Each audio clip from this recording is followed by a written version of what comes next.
सोचो, एक दिन तुम सुबह उठते हो, मोबाइल खोलते हो और नोटिफिकेशंस चेक करते हो। इंस्टाग्राम पे सिर्फ 3 लाइक्स, व्हाट्सएप पर किसी का रिप्लाई नहीं और रील्स पर व्यूज कम, और अचानक जिंदगी बेकार लगने लगती है। हम सभी को ऐसा लगता है ना? हम हमेशा दूसरों की सोच, दूसरों की अप्रूवल और इस दुनिया की एक्सपेक्टेशंस में फंसे रहते हैं। लोग क्या सोचेंगे? मेरी वैल्यू कितनी है? मैं सक्सेसफुल दिख रहा हूं या नहीं? लोग मुझे पसंद करते हैं या नहीं?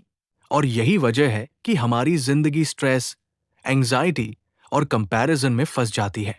लेकिन मार्क मैनसन की किताब the subtle art of not giving F C K ये सिखाती है कि तुम सबकी परवाह करके कभी खुश नहीं हो सकते, लेकिन सही चीजों की परवाह करना सीख जाओ तो जिंदगी आसान हो जाएगी। ये किताब नेगेटिव होने के बारे में नहीं है, ये स्मार्ट होने के बारे में है। किस चीज पर ध्यान देना चाहिए, किस पर नहीं। S2P trying to be always positive. आजकल दुनिया में एक नई बीमारी है, हैप्पीनेस फीवर। हर मोटिवेशनल पोस्ट कहता है always smile, always be positive, never feel sad. लेकिन सच पूछो तो ये चीजें हमें और दुखी बना देती है, क्योंकि जब हम खुद को जबरदस्ती पॉजिटिव दिखाने की कोशिश करते हैं तो अंदर से एक आवाज आती है, तुम खुश नहीं हो, तुम परेशान हो। माँ कहता है the desire for a more positive experience is itself a negative experience. यानी जितना ज्यादा तुम पॉजिटिव बनने की कोशिश करोगे, उतना ही ज्यादा तुम खुद को नेगेटिव और कमजोर महसूस करोगे।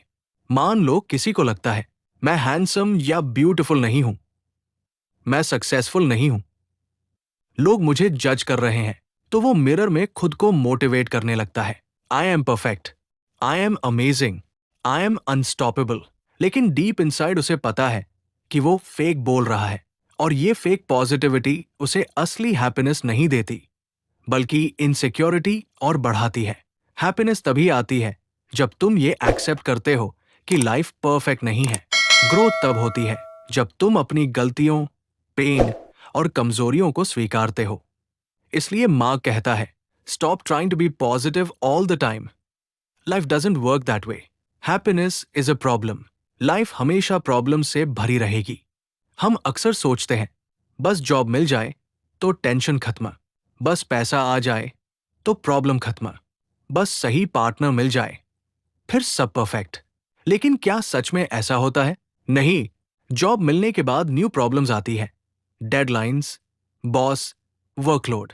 पैसा आने के बाद टेंशन्स बढ़ती है, टैक्स, इन्वेस्टमेंट, रिलेटिव्स, एक्सपेक्टेशंस।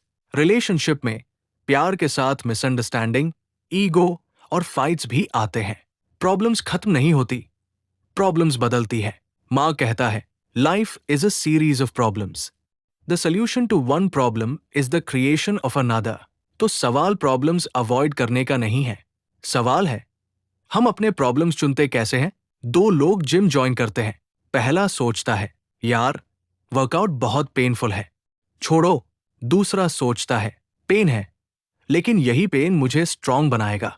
दोनों को पेन मिलता है, फर्क सिर्फ ये है कि दूसरे ने अपने लिए सही दर्द चुना। हैप्पीनेस प्रॉब्लम्स अवॉइड करने से नहीं, बल्कि उन्हें सॉल्व करने की कैपेसिटी बढ़ाने से आती है। The better problems you choose, the better your life becomes. You are not special. आज की दुनिया में हर जगह मैसेज मिलता है you are unique, you are special, you deserve everything. लेकिन माँ कहते हैं तुम हमेशा स्पेशल नहीं हो, और होना भी नहीं चाहिए। ये सुनकर ईगो थोड़ी हिलती है, लेकिन सच यही है। क्यों? क्योंकि जब हम खुद को बहुत ज्यादा स्पेशल समझने लगते हैं तो 2 चीजें होती हैं। एक, या तो हम सोचते हैं कि हम सबसे बेहतर हैं, इसलिए हमें बिना मेहनत के सक्सेस मिलनी चाहिए। 2, या हम सोचते हैं कि हम इतने खास हैं कि हमारी परेशानियां दुनिया से अलग और यूनिक है। दोनों सिचुएशन में परिणाम एक होता है, हम जिम्मेदारी से भागने लगते हैं। मान लो किसी को लगता है मेरा हार्ट ब्रेक दुनिया का सबसे पेनफुल हार्ट ब्रेक है, तो वो ड्रामा क्रिएट करेगा, खुद को विक्टिम समझेगा और उससे बाहर आने की कोशिश करने की बजाय दुख में डूबा रहेगा। लेकिन सच ये है, हार्ट ब्रेक, रिजेक्शन, इंसल्ट सबके साथ होता है। ये सिर्फ तुम्हारा पर्सनल ट्रेजेडी नहीं, ये लाइफ का हिस्सा है। जब हम एक्सेप्ट करते हैं कि हम बस इंसान हैं, न ज्यादा न कम, तभी हम सीखना, ग्रो करना और इम्प्रूव करना शुरू करते हैं। Responsibility versus fault. हो सकता है गलती तुम्हारी ना हो, लेकिन जिम्मेदारी तुम्हारी है। अगर कार एक्सीडेंट में कोई तुमसे टकरा गया, गलती उसकी है, लेकिन अब क्या? गुस्सा रहोगे या इंश्योरेंस क्लेम करोगे और आगे बढ़ोगे? फॉल्ट किसी और की हो सकती है, लेकिन रिस्पॉन्स तुम्हारा होगा। तुम्हारे पेरेंट्स ने तुम्हें गलत एनवायरनमेंट दिया, फॉल्ट उनकी हो सकती है, लेकिन तुम अपनी आइडेंटिटी, हैबिट्स और माइंडसेट बदलोगे या नहीं, उसकी रिस्पॉन्सिबिलिटी तुम्हारी है। जिंदगी बदलने के लिए ब्लेम नहीं, रिस्पॉन्सिबिलिटी चाहिए। You always have a choice. कभी तुम्हें लगता है कि मैं मजबूर हूं, मुझे ऑप्शन नहीं है, मैं कुछ कर नहीं सकता, लेकिन ये सच नहीं। हर सिचुएशन में दो चीजें हमेशा तुम्हारे कंट्रोल में होती है। एक तुम्हारी रिएक्शन, दो तुम्हारे डिसीशंस। अगर कोई तुम्हें इंसल्ट करे, तुम रिएक्शंस में से चुन सकते हो। गुस्सा, इग्नोर, समझदारी, ह्यूमर, साइलेंस। चॉइस हमेशा तुम्हारे पास होता है, और यही चॉइस तुम्हारी जिंदगी डिफाइन करती है। The value of suffering. अब एक बहुत नया सवाल, तुम जिंदगी में क्या चाहते हो? सब बोलेंगे पैसा, पीस, प्यार, सक्सेस, रिस्पेक्ट। लेकिन मार्क पूछते हैं, तुम्हें क्या स्ट्रगल करने में मजा आता है? सबको हेल्दी बॉडी चाहिए, लेकिन जिम का दर्द, डाइट का सैक्रिफाइस, कंसिस्टेंसी सिर्फ सेम लोग करते हैं जिनको प्रोसेस पसंद है। उन्हें प्रॉब्लम से डर नहीं, वो उसी से ग्रो होते हैं। सक्सेस उन लोगों को मिलती है जो पेन से भागते नहीं, बल्कि सही पेन चुनते हैं। Feedback loop from hello. ये कॉन्सेप्ट बताता है कि हम अक्सर नेगेटिव इमोशन को देखकर और नेगेटिव सोचने लगते हैं। मैं एंग्शियस क्यों हूं? ओ नो, मैं एंग्शियस महसूस कर रहा हूं, इसका मतलब मैं वीक हूं। मैं वीक हूं मतलब मैं लूजर हूं। और दिमाग नेगेटिविटी की दुगनी लूप में फंस जाता है। लेकिन माँ कहते हैं, फीलिंग्स सिर्फ फीलिंग्स हैं, उन्हें लेबल मत करो। अगर कोई फीलिंग आती है, उसे अलाउ करो, एक्सेप्ट करो और जाने दो। Failure is the way forward. हम सब फेलियर से डरते हैं। स्कूल में फेल होना शेम माना जाता है, सोसाइटी फेलियर को एंड समझती है। लेकिन माँ कहते हैं, फेलियर सक्सेस का अपोजिट नहीं, सक्सेस का हिस्सा है। मान लो एक इंसान पेंटिंग सीखना चाहता है। अगर वो सोचता रहे, जब स्किल हो जाएगी तब स्टार्ट करूंगा, जब कॉन्फिडेंस आएगा तब पेंट करूंगा, तो वो कभी शुरू ही नहीं करेगा। लेकिन दूसरा इंसान कहता है, स्किल बाद में आएगी, पहले शुरू करता हूं। वो पेंटिंग करता है, पहले खराब बनती है, फिर बेटर, फिर ग्रेट। एक्शन कॉन्फिडेंस पैदा करती है, कॉन्फिडेंस मोटिवेशन पैदा करती है, मोटिवेशन फिर और एक्शन लाती है। मार्क इसे कहते हैं, action inspiration motivation cycle. Motivation का इंतजार मत करो, पहले एक्शन लो। इसी एक्शन में फेलियर आएंगे और वही तुम्हें बेहतर बनाएंगे। The importance of saying no. हमें से अधिकतर लोग हर चीज पर यस बोल देते हैं। दोस्त ने बुलाया, यस। Random plan, yes. दूसरों की उम्मीदें, यस। Unnecessary relationship, yes. लेकिन हर यस के साथ तुम अपनी एनर्जी, इमोशंस और टाइम खर्च करते हो, और धीरे धीरे तुम अपनी जिंदगी पर कंट्रोल खो देते हो। इमेजिन तुम्हारे पास एक एम्प्टी ग्लास है, और हर बार तुम किसी को यस बोलते हो तो उसमें से थोड़ा पानी कम हो जाता है। एक टाइम के बाद ग्लास एम्प्टी हो जाता है और तुम खुद थक जाते हो। माँ का मैसेज, नो बोलना सेल्फिश नहीं, हेल्दी है। क्योंकि जब तुम गलत चीजों को नो कहोगे, तभी तुम सही चीजों को यस बोल पाओगे। Our values define our life. माँ कहते हैं, अगर तुम्हारी वैल्यूज गलत है तो तुम गलत चीजों के पीछे भागोगे। कुछ लोग वैलिडेशन चाहते हैं, लोग उन्हें लाइक करें, इसलिए वो हर चीज शो ऑफ करते हैं।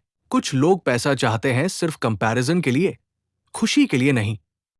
लेकिन कुछ लोगों की वैल्यूज अलग होती है। Growth, honesty, learning, health, love, peace. Values decide करती है कि तुम किस चीज की परवाह करोगे और किस चीज की नहीं। रॉन्ग वैल्यूज एग्जाम्पल्स, हमेशा सही दिखना चाहता हूं, लोगों को इंप्रेस करना है, मैं ज्यादा महंगा दिखना चाहता हूं। ये वैल्यूज तुम्हें मिजरी देंगी। राइट वैल्यूज एग्जाम्पल्स, मैं सीखना चाहता हूं, मैं मीनिंगफुल रिलेशनशिप्स चाहता हूं। मैं खुद की रिस्पेक्ट करना चाहता हूं। ये वैल्यूज तुम्हें ग्रोथ देंगी। You are wrong about everything. माँ कहते हैं हम जो सोचते हैं वो हमेशा सही नहीं होता, और ये स्वीकार करना मैच्योरिटी है। कई लोग अपने बिलीफ्स, ईगो और ओपिनियंस को सच मान लेते हैं और चेंज एक्सेप्ट नहीं करते। लेकिन लर्निंग तब शुरू होती है जब व्यक्ति कह सकता है, हो सकता है मैं गलत हूं। अगर तुम सोचते हो आई नो एवरीथिंग, तो तुम सीखना बंद कर दोगे। लेकिन अगर तुम सोचते हो आई एम स्टिल लर्निंग, तो दुनिया नॉलेज से भर जाएगी। Death is the final teacher. ये चैप्टर इमोशनल है क्योंकि ये हमें याद दिलाता है एक दिन सब खत्म हो जाएगा। हम सोचते हैं कि टाइम बहुत है, लेकिन असल में टाइम लिमिटेड है। जब इंसान डेथ को याद रखता है तब उसे समझ आता है कौन सी लड़ाई लड़नी लायक है, किस बात पर गुस्सा बेकार है, किस इंसान को इंपॉर्टेंस देनी चाहिए, कौन सी चीजें वेस्ट है। माँ कहते हैं death doesn't make life meaningless, it gives life meaning. जिंदगी छोटी है, इसलिए उसे उनकी परवाह में मत वेस्ट करो जो मैटर नहीं करते। जो मीनिंगफुल है उसी में एनर्जी दो। इमोशनल स्पेस सबसे कीमती करेंसी है, उसे वाइजली खर्च करो। तो दोस्तों, the subtle art of not giving AF C K हमें ये नहीं सिखाती कि हमें केयरलेस बनना चाहिए, बल्कि ये सिखाती है कि केयर करो, लेकिन सही चीजों की। फीलिंग्स को दबाओ मत, एक्सेप्ट करो। फेलियर से भागो मत, उसे अपनाओ। बाउंड्रीज बनाओ और अपनी पीस प्रोटेक्ट करो। अपनी जिंदगी अपनी टर्म्स पर जियो, सोसाइटी की एक्सपेक्टेशन पर नहीं। लाइफ छोटी है, उसे ऐसे लोगों और सिचुएशंस पर वेस्ट मत करो जिनकी तुमसे ज्यादा कीमत तुम्हारी सोच ने बना दी है। अपना ध्यान वहां दो जहां ग्रोथ, लव और मीनिंग हो। बाकी सबको बस एक सटल नॉट गिविंग AFCK। तो दोस्तों, यही थी the subtle art of not giving FCK की सीख। एक ऐसी किताब जो हमें सिखाती है कि जिंदगी में हर चीज की परवाह करना जरूरी नहीं, बल्कि सही चीजों की परवाह करना जरूरी है। हम अक्सर उन बातों में उलझ जाते हैं जो हमारी एनर्जी खा लेती हैं, लेकिन वैल्यू कुछ भी नहीं देती। लोग क्या सोचेंगे, कौन नाराज है, किसे पसंद आया, किसे नहीं। लेकिन याद रखो, तुम्हारी जिंदगी तुम्हारी है, किसी और की नहीं। तुम अपने टाइम, इमोशंस और एनर्जी के मालिक हो, और तुम्हें यह डिसाइड करने का पूरा हक है कि तुम अपना ध्यान कहाँ खर्च करोगे और कहाँ नहीं। जिंदगी बहुत छोटी है उसे ऐसे लोगों या सिचुएशंस पर बर्बाद करने के लिए जो तुम्हें मेंटल पीस, रिस्पेक्ट या ग्रोथ नहीं देते। तो आज के बाद एक काम जरूर करना, अपनी प्रायोरिटीज सेट करो, बाउंड्रीज बनाओ और गिल्ट के बिना नो कहना सीखो। क्योंकि जब तुम गैर जरूरी चीजों की परवाह करना बंद कर दोगे, तब तुम्हारे अंदर उतनी स्पेस और क्लैरिटी बनेगी कि तुम उन चीजों पर ध्यान दे सको जो सच में तुम्हारी जिंदगी को बेहतर बनाती है। और हाँ, शायद शुरुआत में मुश्किल लगे, शायद लोग समझेंगे नहीं, लेकिन एक दिन तुम खुद ये महसूस करोगे कि not giving AFCK is not about ignoring everything, it's about focusing only on what truly matters. अगर आपको ये समरी पसंद आई हो तो लाइक करो, कमेंट में बताओ कि इस किताब का कौन सा लेसन आपको सबसे ज्यादा रिलेट हुआ। और ऐसी ही पावरफुल समरीज के लिए चैनल को सब्सक्राइब करना मत भूलना। मैं मिलता हूं आपसे अगले वीडियो में। Till then, care less about noise and care deeply about purpose. Thanks for watching.